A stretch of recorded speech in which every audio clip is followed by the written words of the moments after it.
Not the music I expected to start. Good morning, guys.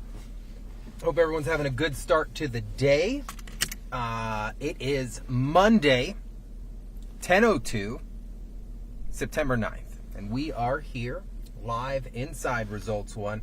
Not a bad looking day outside for the most part. Sorry, I had something in my mouth. That's why I switched the camera so you didn't see me pick my teeth. For the most part, pretty clear. Excuse me, this morning. But we will see those showers later this afternoon. Chief Meteorologist Candace Campos giving us that forecast earlier today. Really letting us know, hey, wash and repeat kind of thing, you know. We have so much going on when it comes to weather. Got to watch the tropics, things like that. But we'll let Candace do that. And we'll stick to having some fun this morning. So it is Monday. We do like to start our Mondays off fairly smooth. Take it nice and easy.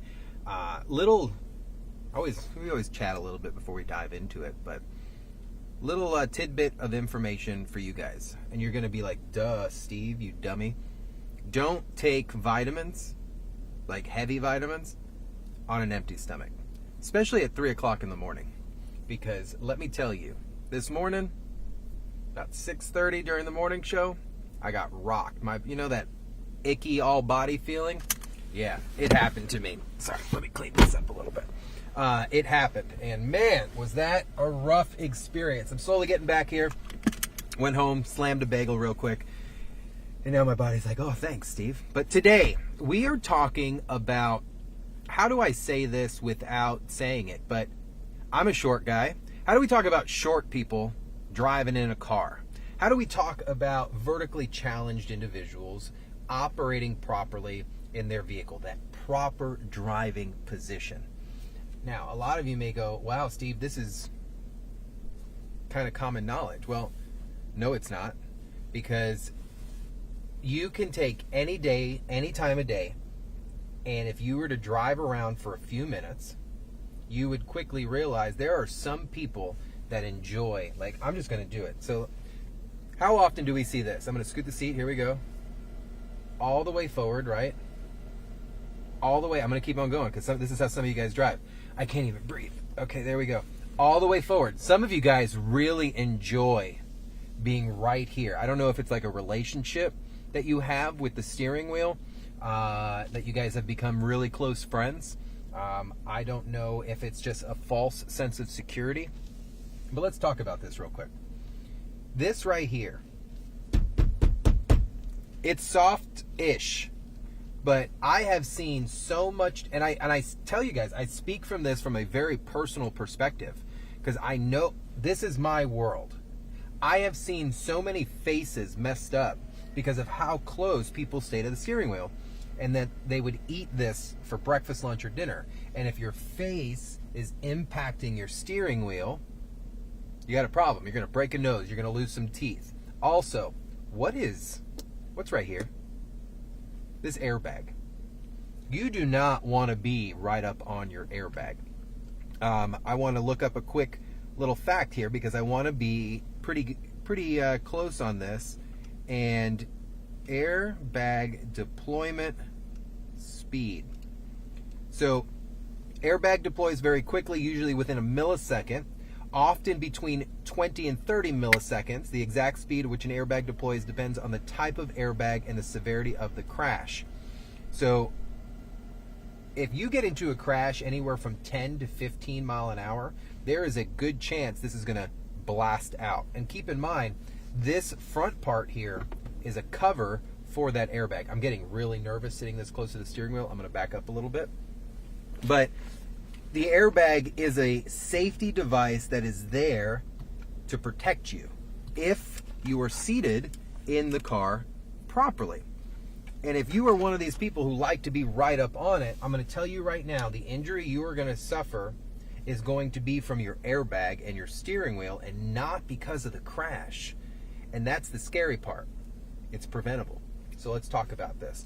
There's a program here in Central Florida and throughout the state. I am not a operator of this program. My certification has expired, but I am such an advocate for this. The carfit program, carfit, C-A-R-F-I-T, one word. And it's a program that was developed by the American Society of Aging in collaboration with AAA and I think AARP. Now, the first time I got to do this, I was so confused because I figured everyone just drove properly, right? But it's little things that we're not paying attention to that can make your driving experience not only safer, but way more comfortable. And you got to think, as we change, our vision fluctuates, flexibility and strength, range of motion, even our height may alter as we get much older, making it a little less comfortable to operate a vehicle, right? And reduces that control. You got to think, this is thousands of pounds of machinery that we're driving, and as we get older, we may have to make certain adjustments to that. So with it comes to the carfit program, there are a few things that they have on a checklist, and I'm going to go through them real quick, and then we're going to adjust some things in the truck, right? So a clear line of sight over the steering wheel, meaning that your clear line of sight is when you're here, I can see over the steering wheel. Right now, you can't. So you want to make sure that you are positioned in a manner to be able to see. Because if this is within your line of sight right here, you have major blind spots. All right. So ultimately, clear line of sight over the steering wheel, distance between the driver and the steering wheel. So remember earlier, we were like right up on this thing. We were like, hello, we're going to eat this for breakfast. We want to make sure that there is a proper distance between you and the steering wheel here, because this is considered almost a projectile. There is a minor, I'm going to use a term here, a minor explosive device, minor ignition thing that takes place, and it ignites, it goes off, and it allows that steering wheel, this to pop open, and then of course the airbag to come out. You want at least a good 10 to 12 inches between your frontal area and of course the front of the steering wheel. You do not want this really aimed up at your face. You want this aimed up to your nipple line to upper chest area. All right. Then we're going to talk about seat comfort, positioning of your seat. Is it comfortable? Properly adjusting your headrest. All right. And ease and access to use both the gas and the brake pedal. Also, poor adjustment and comfort of the seat belt. All right. So let's talk about them. One thing they didn't mention, something that I love talking about, guys, is this. Let me show you. Your rear view mirror. Now, my rear view mirror is so properly placed that it's a pretty good example here. But how often, when you're in your vehicle, that we see this? I'm going to adjust it while I keep you here. Watch it, watch it, watch it, watch it.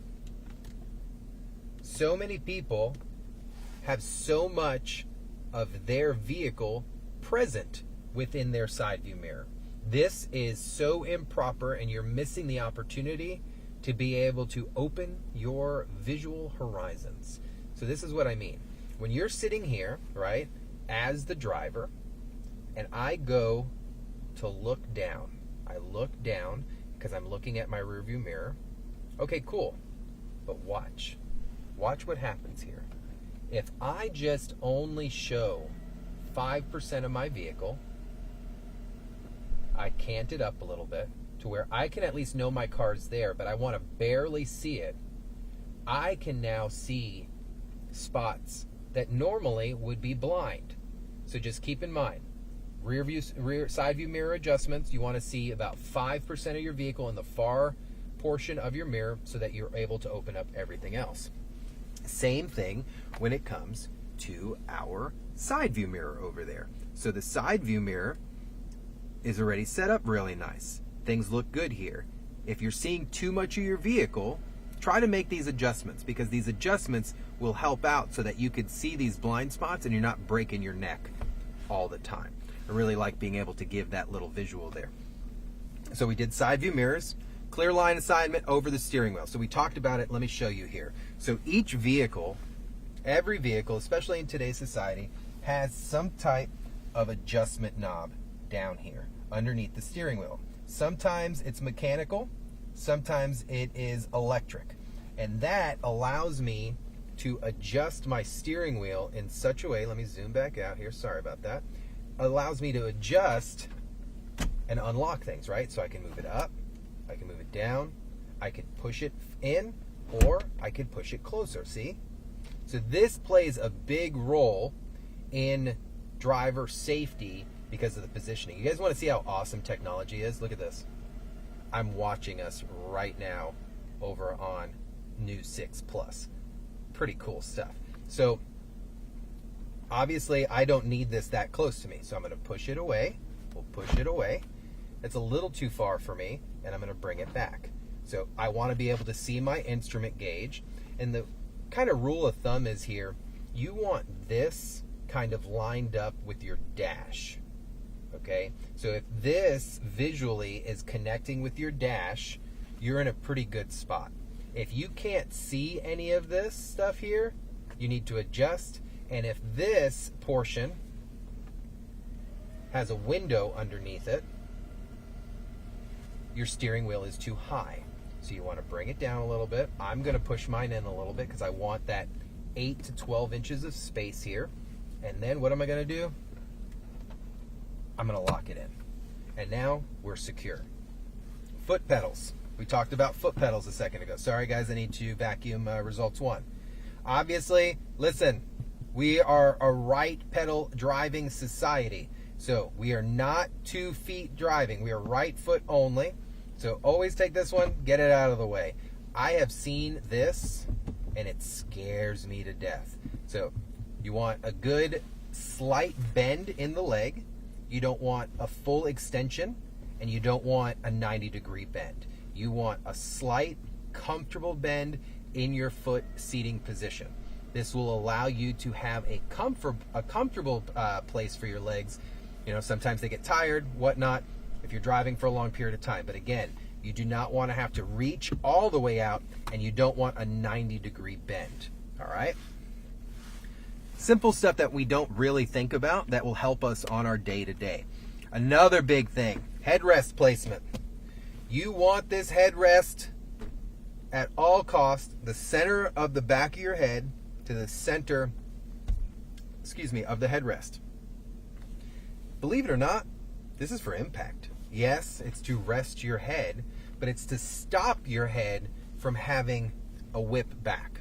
And if it's not properly placed and it's not seating, you still want a nice straight line between the back of your head and your shoulder blades so everything is nice and smooth. This is something that we do for our communities, and we do a full assembly line checklist. And we ask people, how do you feel in the car? Things like that. Unfortunately, this is a lot more prevalent in our older community, you know, our senior citizens that are driving, for a few reasons. One, we get stuck in our ways, and driving is our way of holding on to certain independence, which I can tell you right now, I will drive for as long as I can until they take the keys from me, and I get it. But we get very complacent, and we forget that, look, we are having changes to our bodies, and we have to be able to adjust how we do things in the car. All right? Another thing, spouses. When we get older, we've been with our spouse for so long that someone usually takes the driving role, right? This is a very morbid kind of approach on this, but it's something we do talk about with carfit. A spouse will die, and all of a sudden the other spouse must start driving, right, to get them where they were going.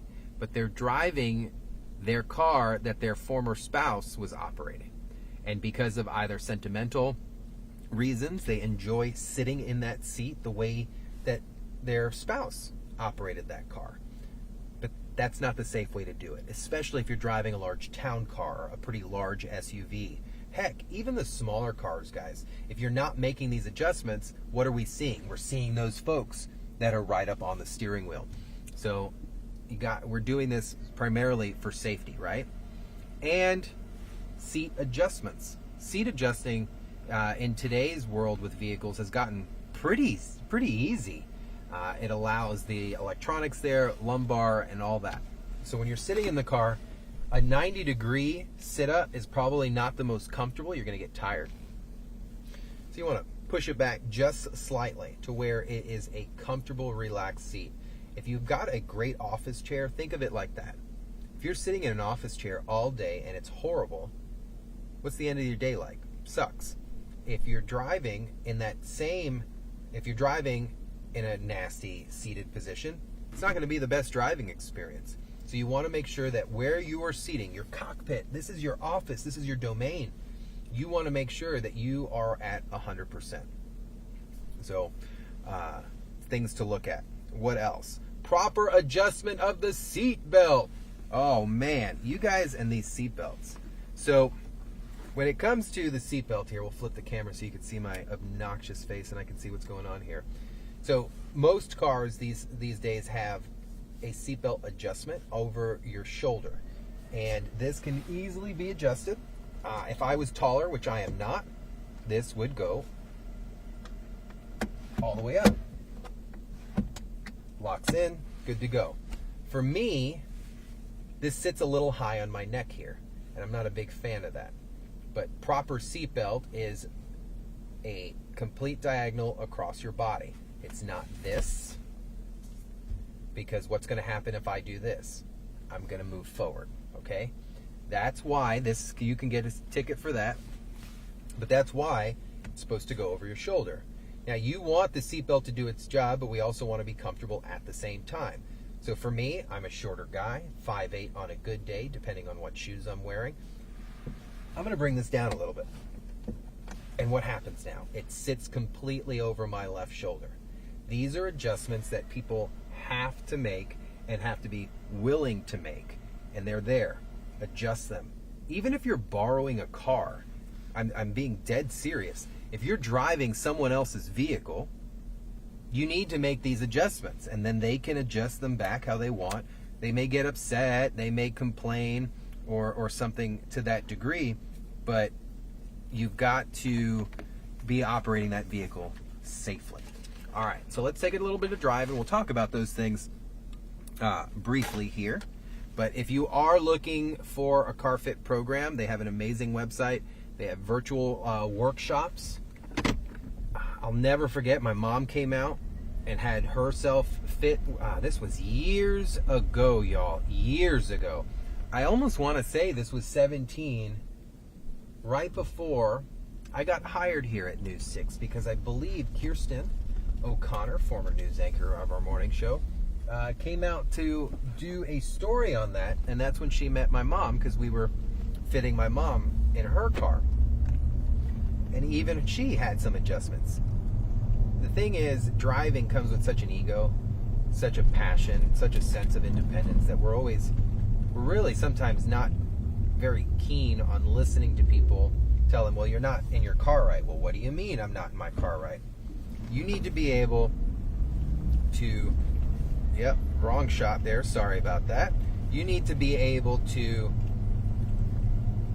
get in the car and basically, I know it sounds so corny, but become one with the automobile. If you can't see the tires of the vehicle in front of you when you come to a complete stop, one or two things are the problem. It's either your seating position or you're way too close. For example, here, as we drive here, just to give you a visual, your eyes, so act as your eyes are the camera right now. This is where what you should be able to see. You should, when coming to a complete stop, you should always be able to see the car's rear tires that are in front of you. This is for a few things. One, I'm a cop, so I give you some proactive safety tips. It allows you a mode of escape if something was to occur. Or if you were impacted from behind, I'm suddenly not going to hit it reduces the chance, really, of me striking the car in front of me. But when I'm this close to another vehicle, so many things can happen. You know, we report on crazy stories all the time, people getting carjacked, just weird situations. I'm a big proponent of educating you guys on giving you a fighting chance. First responders are there. but you are the first responder. At the end of the day, you are the only one in charge of your safety, period. We shouldn't rely on everyone else to tell us what to do. We should know what to do. So when you're in the car, you want to make sure that your steering wheel is where it should be. You are at least 10 to 12 inches from the steering wheel, okay? And that's predominantly because of this airbag, guys. This airbag is dangerous. It can be dangerous. It is there as a safe-all to make sure that you're not impacted by the hard devices that are in your vehicle or debris and things like that. But when you're that close to a pillow going off and exploding in your face, you will receive injuries from that. You will. Your seatbelt will end up burning you if you're in a serious crash, and that's okay. You can't prevent that. But I would rather have markings on my chest and my shoulder and be a little sore than having a broken neck or my face destroyed or dead from the crash. Seat comfort. If you are not comfortable in your seat, make the adjustments. Please stop riding around in cars that you're not fully comfortable riding in. Headrest, they are needed. They're there for your neck impact and obviously for you just to relax and hang out a little bit. But please, always have headrest in a proper position. Again, center, rear center back of your head to the rear center of the headrest there. And then of course you can make adjustments if it's too far forward, too far back, but you want that alignment happening from the back of your head to your shoulder blades down to your back. And that should be a nice smooth. You should never be riding and have some type of neck pain or be uncomfortable in any shape, form, or fashion. Driving should never be uncomfortable. Ever, ever, ever. So many people are like, well, I drive for a living. Heck, guys, so do I. But I feel like I'm in a lazy boy right now. Yes, it's a big truck, great seat. But if my IT director, Tyler, was to jump in this truck, if my producer right now, Thomas, was to jump in the truck, and they sat how I had this position, this would not be a comfortable ride for them. They would have to make adjustments. So I say all of that for 24 minutes to sit here and talk to you guys about it's okay to adjust things in your car so that you're comfortable. Sometimes it's going to be required. You never want to be able to see the gap in the steering wheel looking forward. You want it lined up with the dash. You want to be able to see your gauges. The big takeaway though here is stop hanging out here, because you're going to hurt yourself. The injuries could be life-changing. You could fracture your face. I can go down the list of things that can occur. But if you're looking for information, I really, really, really encourage you guys to head over to Carfit website. Google Carfit, it'll pop right up. Or FLHSMV, Florida Highway Safety of Motor Vehicle.com/driver's license. They have programs there. They have information on how you can get involved with the Carfit program. You know what would be really cool? It's just come to my mind. I would love to host a carfit program at our station. We have a great property for it, and I think it'd be a really good experience to get people out and check this out. But listen, guys, it's going to be a rainy day this afternoon. I need you to be super careful. I have an interesting week. I'm sitting here thinking about it. Very interesting week. But need you to focus, pay attention. We have the Florida Purple Heart Association just came in and recognized Emily McLeod, Tara Evans, and I for covering their foundation. But come on, we should be making sure our veterans are covered all the time. Anything they do is important, especially when they have these organizations that are there for their people and always providing resources. But guys, listen, if you need more information on traffic, weather, or anything here in Central Florida, head over to clickorlando.com. Did you know that's the #1 news website here in Central Florida? We're going to make sure we tell you that a lot. So drive safely, guys. Have an amazing day. I'm going to go find some food, put some gas here inside of Results 1 as this little Mazda Miata goes flying by me here. That thing is hooked up. He gave us the head nod. I guess he's cool. So guys, have a great day. Drive safely. I love you guys. I'll talk to you later.